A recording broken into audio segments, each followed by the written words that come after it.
Bonjour à tous, bienvenue dans un nouvel épisode de mon podcast Un mot au hasard. Aujourd'hui je suis dans un cadre un peu spécial, je suis dans mon école, c'est ma rentrée, et oui, Ikram fait sa rentrée.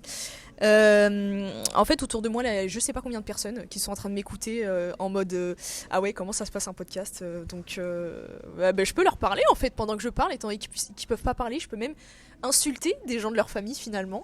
Est-ce que je vais le faire? Je ne sais pas. Vous voyez vos mères? Non, allez, je déconne. Allez, c'est bon. En fait, c'est très bizarre parce qu'ils peuvent pas répondre du coup. Bon, bref.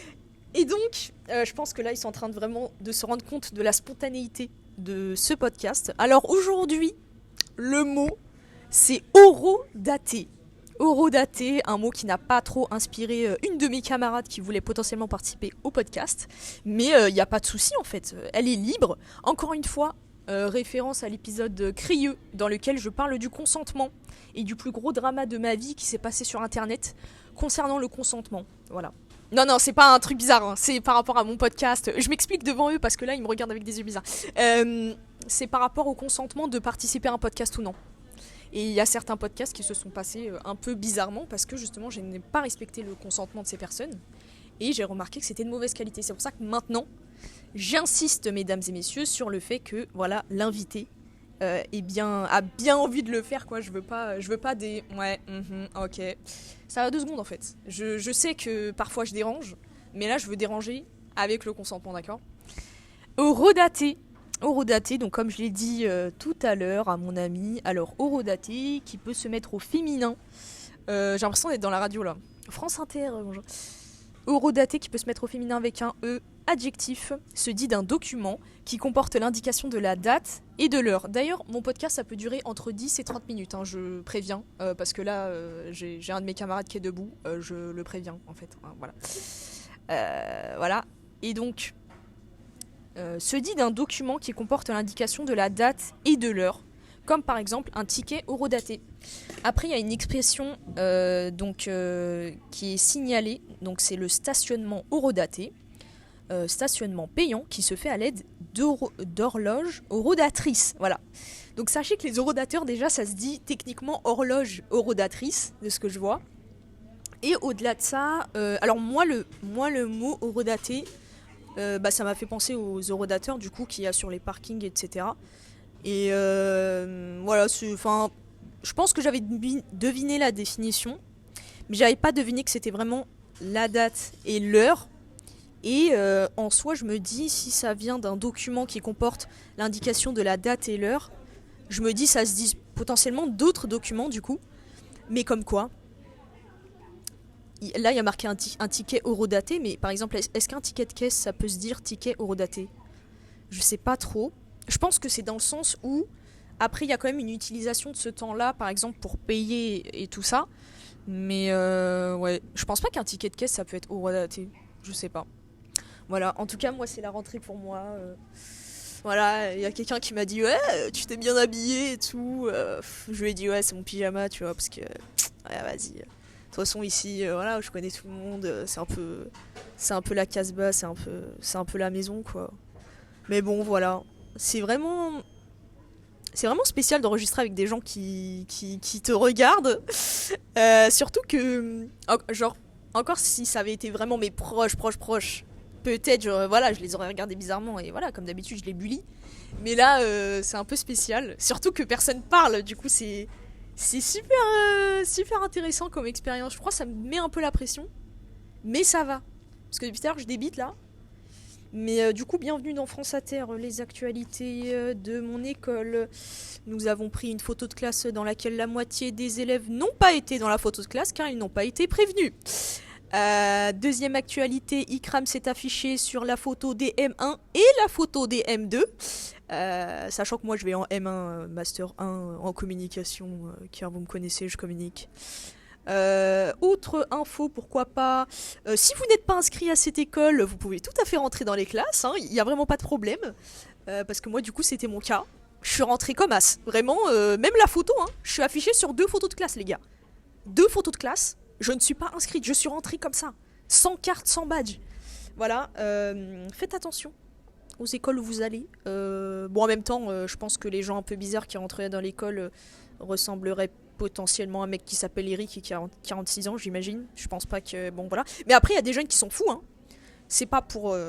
voilà, mais... Enfin, je sais qu'aux États-Unis, vous savez, hein, il y a des gens, il y a des jeunes, des fois, ils ont tué des gens et c'est horrible. Mais il y a des jeunes de leur âge qui ont tué des gens dans des écoles où il y a des gens qui ont leur âge, quoi. D'ailleurs, sujet très, très fâcheux, finalement.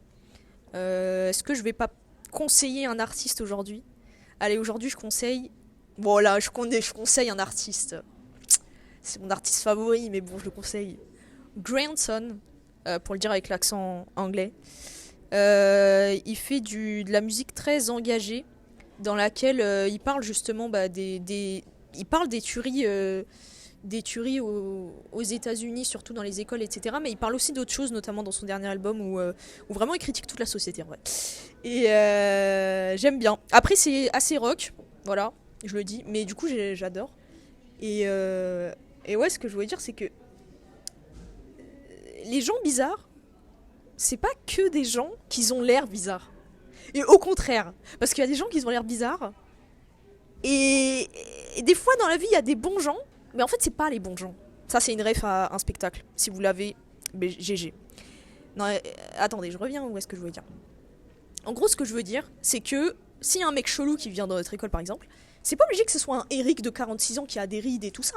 Non, ça peut être un gars de notre âge.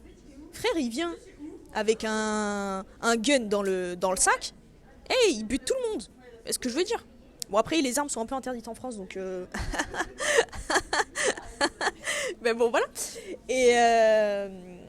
Et du coup, donc là, en fait, je suis en train d'enregistrer mon podcast, mais il y a quelqu'un qui m'importune. Il y a quelqu'un qui m'importune. Je sais pas si on entend les toilettes. C'est assez... c'est très chic. J'adore. C'est vraiment... hop là. Mais il y a des filles qui sortent des toilettes des filles. C'est bizarre, ça. Bon. En tout cas, ce que je voulais dire, c'est que... Voilà, déjà, les gens bizarres, c'est pas obligé que ça a l'air... Enfin, c'est pas obligé que ça soit les gens qui ont l'air bizarres. Ok, de 1. Mais bon, ça, je pense que vous le savez. Mais il faut faire attention, parce que même, je trouve qu'en tant qu'humain, on cède facilement à la beauté. D'accord ? On voit quelqu'un de BG, ah ouais, nanani, ça se trouve, c'est un psychopathe. Ça se trouve, c'est un psychopathe. Mais bref, déjà, il y a ça.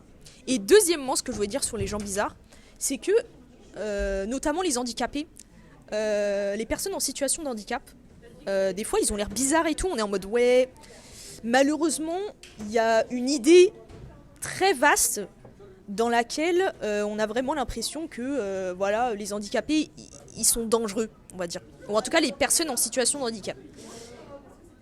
Et parce qu'ils vont avoir des comportements qui ne sont pas normaux socialement, qui ne rentrent pas dans les normes, et on va se dire, ah, ça c'est pas normal, donc c'est potentiellement dangereux. Ce qui est normal de penser ça avec un cerveau reptilien, mais je veux dire, non. La plupart du temps, les personnes en situation de handicap sont des victimes. Notamment des personnes autour d'eux qui ne sont pas en situation de handicap. Et ils se font bully, ils se font nanani, ils se font nanana, ils se font tuer. En fait, c'est horrible, mais ils se font buter en fait, parce que justement, ils sont en situation de handicap et il y en a beaucoup qui ne se rendent pas compte du danger qui sont autour d'eux. Mais bon, bref. Du coup, là, c'est ça que je voulais dire sur les gens bizarres et les gens bizarres, d'accord ? Donc, il y a des gens bizarres. Ils peuvent tout à fait vous ressembler, en fait, vous vous rendez pas compte. Vous savez que tous les jours, vous croisez sûrement des personnes qui sont attirées par les enfants. Et je dis ça comme ça. Il y a ça. Ou même des gens qui ont fait des choses pas très bien, quoi. Mais bon, bref. Il y a ça, et au-delà de ça, donc comme j'ai dit, et il y a des gens qui ont l'air bizarres, mais ils sont pas si méchants que ça, on va dire. Je pense que je m'inclus un tout petit peu dans les gens bizarres. Dans le sens où, déjà, je produis un podcast en plein public, là, dans le self, finalement, de mon école. Parce que je suis pas un peu chelou.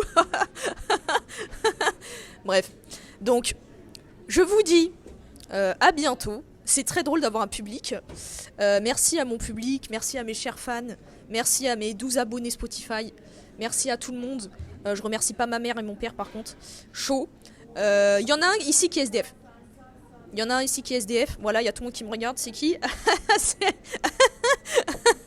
Bon, je vous dis à bientôt. À bientôt pour un prochain épisode. et bisous.